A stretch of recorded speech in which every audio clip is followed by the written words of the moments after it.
Hello, one and all. It's me, Doc Stone, Chapter 220, A Desire for All. And I'm not gonna lie, when I first read this chapter, I thought Ryu was an idiot. An absolute and complete idiot. I mean, seriously, waking up Stanley is such an overwhelmingly bad idea. He'd kill Senku. He would absolutely freaking kill Senku. He's tried to many times in the past. But then, as I thought about it more, I realized the Stone Age that Stanley's waking up into is a far, far different Stone Age than he once knew. I mean, back then, one man, him, could conquer the world with a small army of a few dozen men and guns, but now there are, several cities set up across the world, and I'm assuming at least one person in each of those cities knows the secret to vial fluid, so, yeah, by the time Stanley actually arrived to wage war against them, they could have an entire army set up and ready to go against him, and even if Stanley did actually, have guns, have firepower, have the superiority there, I mean, guns versus numbers, it's not a guaranteed victory for either side, really, and Stanley could end up losing a lot of men along the way, so, yeah, I mean, Stanley's options here either, play nice with Senku, or try and conquer the world. I mean, playing nice with Senku basically means that Zeno gets to stay somewhat in control, somewhat as a member of the board of directors of the Kingdom of Science. His voice is heard, his opinion is heard, and it's taken into consideration, whereas if, he tried to wage war, there's about a 90% chance that he would lose, and then Zeno would be murdered. So, yeah, it makes way, way more sense for Stanley just to play nice moving forward. I mean, even when he was first being petrified, he thought to himself, okay, you know what, this is good, this is alright, because I'll be a hostage. If they keep me as a statue forever, and that means that, Zeno will have to go along with them, Zeno will have to do what they say, and they will trust Zeno because he knows that if, he does anything wrong, if he betrays them, they'll smash my statue. And so I'm hoping that's what we're going to see, next chapter, him basically agreeing to work with Senku, work with the rest of them, as long as, Zeno stays in some control over the decision-making of the Kingdom of Science. I would really like to see that. Especially since it seems like Ryu is going to give up his seat on the rocket to Stanley, which actually, when I think about it, last chapter was Tsukasa giving up his seat to Kohaku. This chapter seems to be Ryu giving up his seat to Stanley. Could next chapter, the chapter after that, be Senku giving up his seat to Chrome?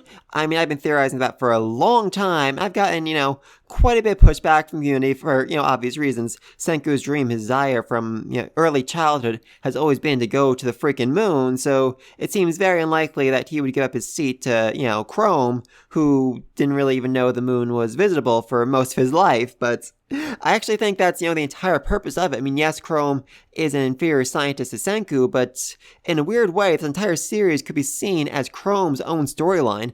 I mean, when he first met Senku, he was playing with rocks and making fire change colors. That was his big magic sorcery. But now he designed a freaking rocket. He designed the actual rocket they're going to take from the moon to get back to Earth. It just makes so much sense for him to be the scientist on board. I would so love to see that. Oh my god, that'd be amazing. Though, again, this is Senku's big goal, but, I mean, let's not forget, this isn't going to be the final rocket to ever go to the moon. There's going to be more rockets. I mean, at the rate science is advancing in this series, I could see, 5, 10, 20 years in the future, there being colonies on the moon. Oh, we have a long weekend. Let's all go to the moon. Oh, yeah, let's pack up the kids in the rocket car and fly off to the moon. Okay, probably not something, that casual, but I can definitely see moon travel being a fairly common occurrence in the new world that they're going to build with the power of science, which, is really what Zeno wants in the end, for science to be well respected, for science to actually be listened to, for science to actually be used, rather than just tossed aside by politicians who really, really don't know what they're talking about. Oh, I love it. So yeah, as much as I would absolutely freaking love to see Senku and Kohaku going up to space hand in hand, I really think the final team of astronauts is going to be Stanley, Kohaku, and Chrome.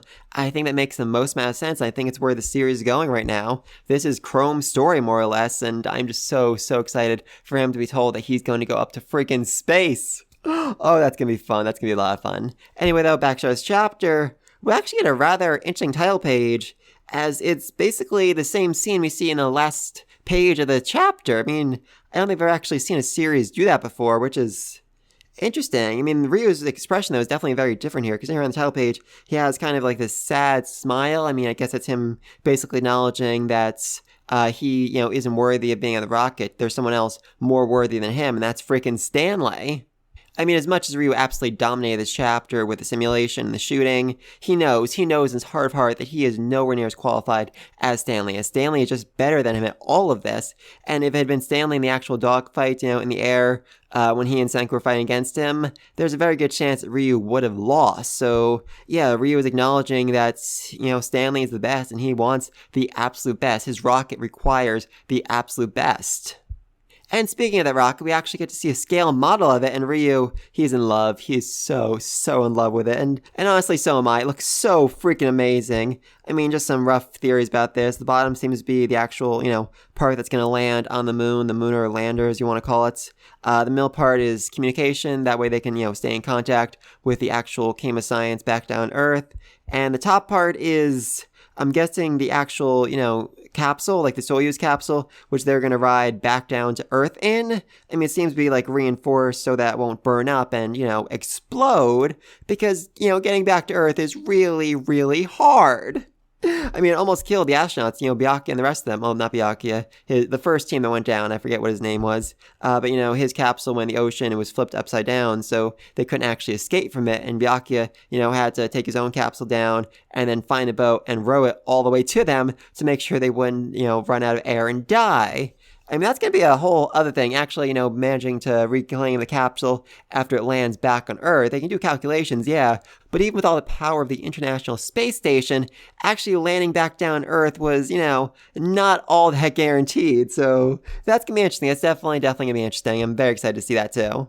And then we get a flashback to little itty bitty Ryu and Sai, and oh, they're so cute. Sai just typing away the computer as he's trying to figure all the calculations for the scale ship that Ryu is currently building. And we do actually have a very interesting, moment on the last page where he says, Sai, can you program a sailing simulator for my ship? I mean, that was the whole thing. Ryu was always trying to reach out to Sai, through math, but saying, oh, Sai, do these calculations. Sai, do these calculations. But if he actually, phrased it differently, actually said, oh, Sai, can you make a game based on this? I feel like they could have really bonded more as brothers than they did. So a very, very missed opportunity there. I mean, seriously, imagine if Sai and Ryu had actually been close. Oh, God, that would have been interesting. That would have been so interesting. Honestly, I think there's a pretty good chance they actually could have, taken the company away from their uncle, actually taken, the Nanami Corp for themselves. They actually were trying, the best, trying to work together as true brothers. Oh, that would have been fun to see. And I know I've been saying this for a long time, but I really do think their uncle is at least working with the Y-Man. I would not be surprised at all to find him actually, waiting for them on the moon, which would make it a little more tragic that Ryu's not going there, but still interesting. Definitely interesting. But anyway, then they actually run the simulator, and obviously Ryu gets a high score, and everyone's like, of course, Ryu is the best pilot in the Stone Age. But Ryu, he himself knows the truth. He knows that he's only the second best pilot, and that Stanley is actually better than him. Or at the very least, he wants to test himself against Stanley. That's another possibility I want to throw out there, because, while Stanley's arguably, definitely a better shooter than him, in terms of piloting, they never really, went head-to-head against one another. So could Ryu not necessarily want to wake up Stanley just to, have him take over the seat, but rather to compete against him to see which of them is truly worthy of piloting the spaceship? I mean, maybe. I could definitely see that, knowing Ryu and his attitude, his personality. I could so see that.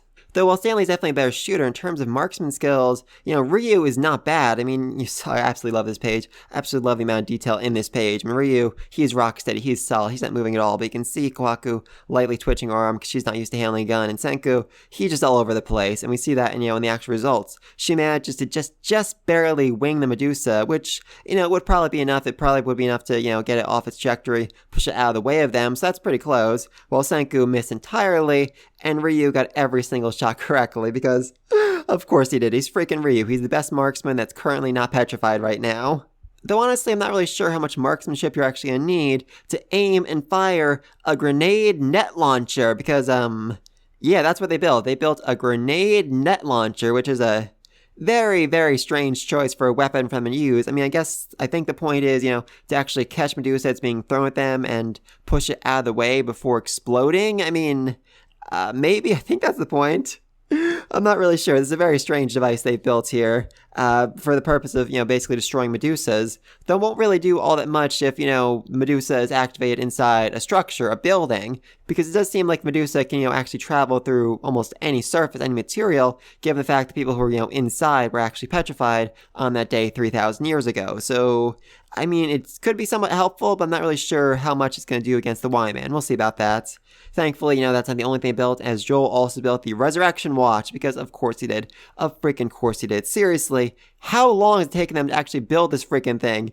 I mean, Chrome pitched this back when they were in the freaking Amazon, for God's sake, and it's only now, like 50 chapters later, that they actually got around to building the freaking goddamn thing.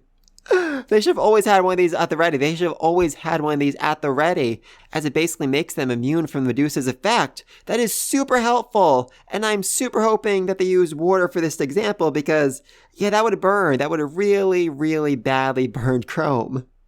I'm hoping you're okay, buddy. I'm hoping you're okay. But again, this is Chrome's idea. Chrome pitched this so very, very long ago, and it just makes so much sense for him to be the one that actually gets to use it up on the freaking moon. Though the device is not without its limitations, because Medusa can be activated in waves. You activate 3 at one time. Hey, activate in 5 minutes, activate in 10 minutes, activate 15 minutes. You throw them, and that's, game over. As soon as, Chrome, the rest of them wake up from being petrified, they'll be petrified by the second wave, and then again by the third wave. So, yeah, I mean, God, the Tower of Medusa, as we saw in the Amazon, shows us there were, dozens upon hundreds upon thousands of waves being launched that day to make 100% sure that nobody survived, nobody remained unpetrified. So, yeah, I mean, if it's actually the Y-Man's base on the moon, he probably has, at least a few Medusas he can use at one time, and this whole timer thing doesn't really work all that well. Also, another limitation that I don't really see anyone talking about online is the fact they need to actually set this thing to go off at a certain time, so if they don't actually receive the warning, if they don't actually see the Medusa coming, then they won't be able to set it. I mean, I'm hoping, when they actually get to the moon, they'll all set it for like, okay, let's have this thing go off in 1 hour, and if they survive an hour later, like, alright, let's move the timer back another hour, and just keep pushing it back until, they're safely back on Earth to make sure, absolutely sure, they can't be caught off guard by Medusa activating, right under their feet, which they never saw coming. And then as Ryu just feels so much self-doubt and angst, he decides to go see Stanley, and I just absolutely freaking love, they put him in what was essentially Sukusa's crypt, Sukusa's grave, the one place that only they know about, the one place where, they store their strongest warrior of all time.